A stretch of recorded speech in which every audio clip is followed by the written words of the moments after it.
में तो दुनिया खत्म है। हे प्रभु, हे प्रभु।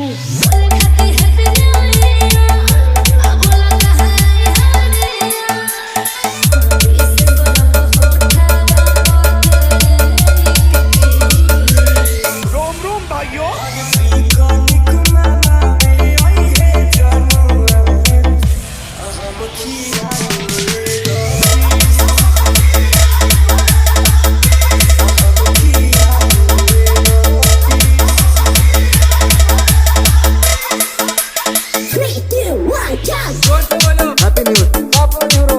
DJ Jitendra Gorakhpur, DJ Jitendra Gorakhpur, DJ Jitendra Gorakhpur,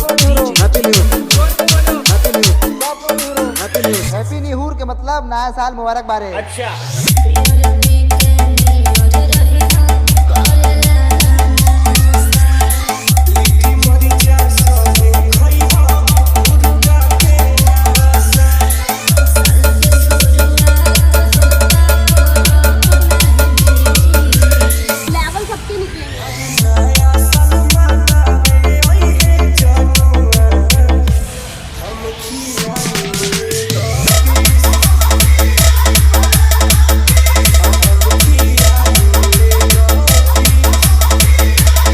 DJ Jitendra Gorakhpur, DJ Jitendra Gorakhpur, DJ Jitendra Gorakhpur,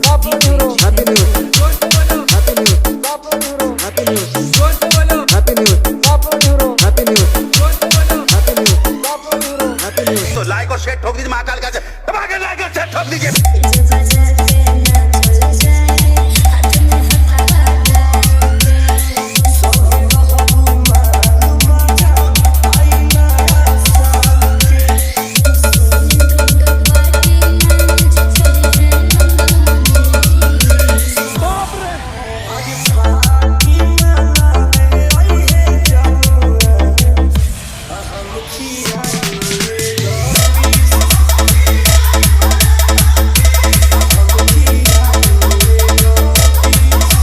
DJ Jitendra Gorakhpur, DJ Jitendra Gorakhpur, DJ Jitendra Gorakhpur, DJ Jitendra Gorakhpur.